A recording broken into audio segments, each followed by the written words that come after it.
Polêmica. Culto ao orixá, som e silêncio Culto ao orixá e sagrado. seus desafios. Eu queria fazer aqui um comentário polêmico, que muita gente não vai concordar, mas eu gostaria de observar uma crítica construtiva, né?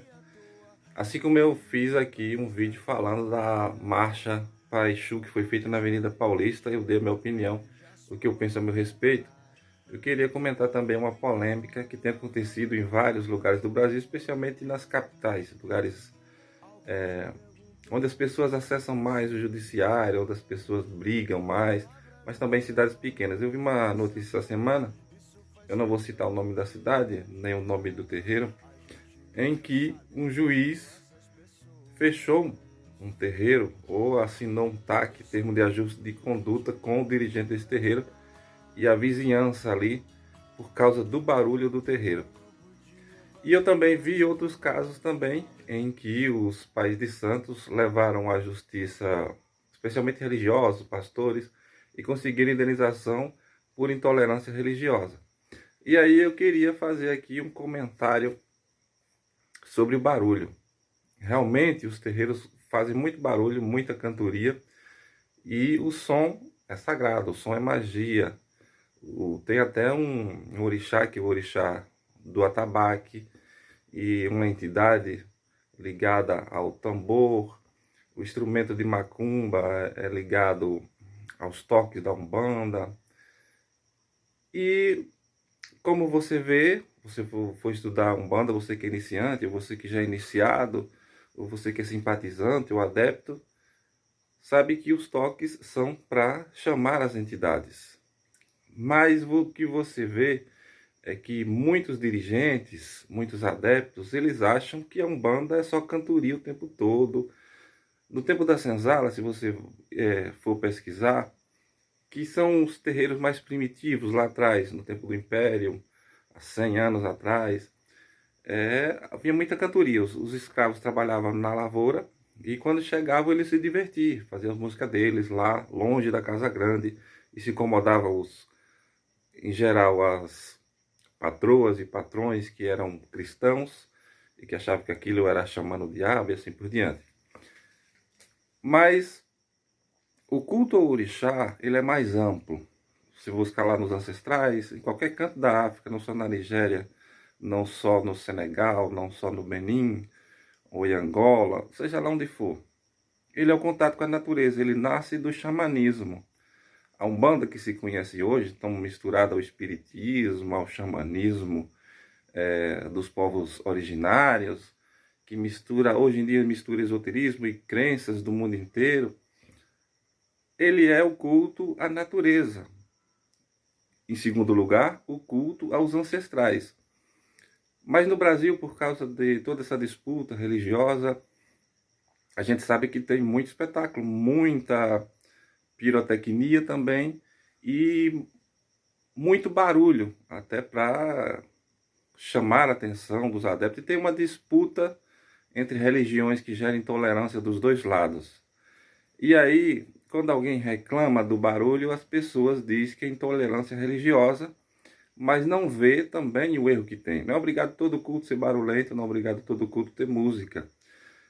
Eu quero me referir aqui à importância do silêncio. O silêncio também é sagrado. Oxalá é o vento, é o ar parado, ele também é silêncio.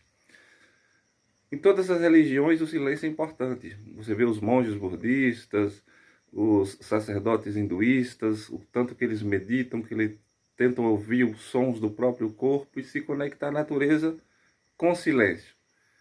Tem as lendas, por exemplo, no hinduísmo, dos Vedas, que se usou o som para criar o universo, que os deuses usaram o som para criar o cosmos.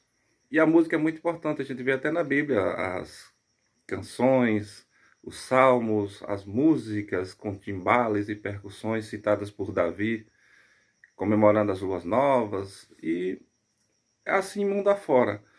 Mas o que eu quero criticar aqui é que as pessoas, hoje em dia, no modismo, de dizer que a Umbanda pode tudo, que a Umbanda é tudo, que a Umbanda é barulho, que quem falar contra é intolerância, só quer saber dos clichês, só quer saber das lacrações, só quer saber do barulho. E a Umbanda não é só isso, ela tem que ter as sessões de meditações, de orações, não é só batucada, não é só incorporação.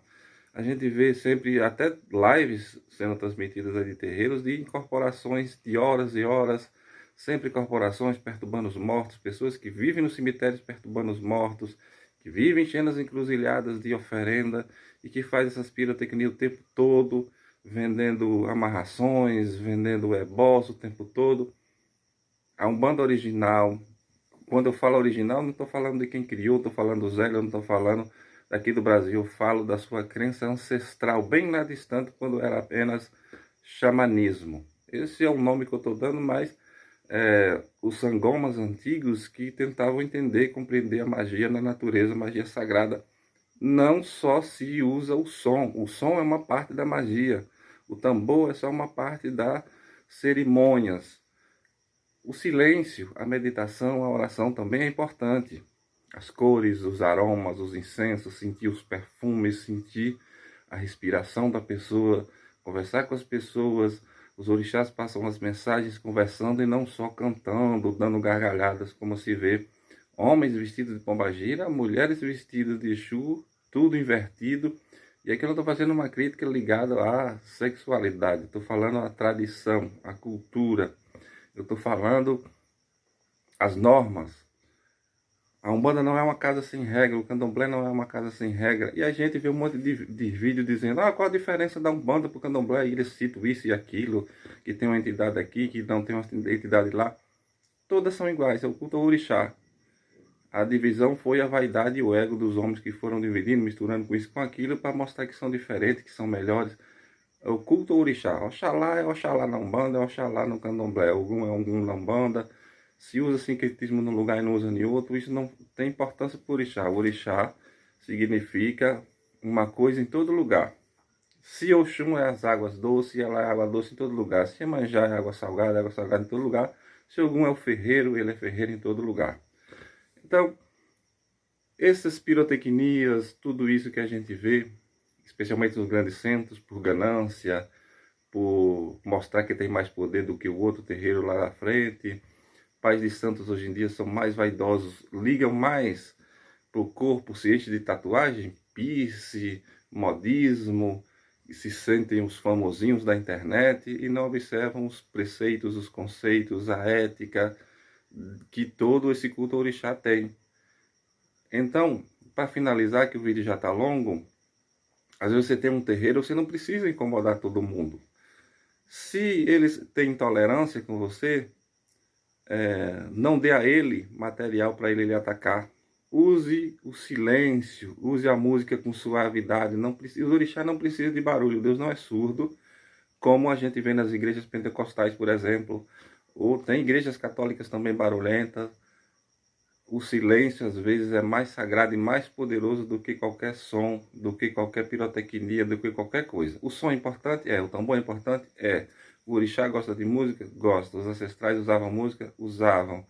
Várias entidades são chamadas com pontos cantados? São.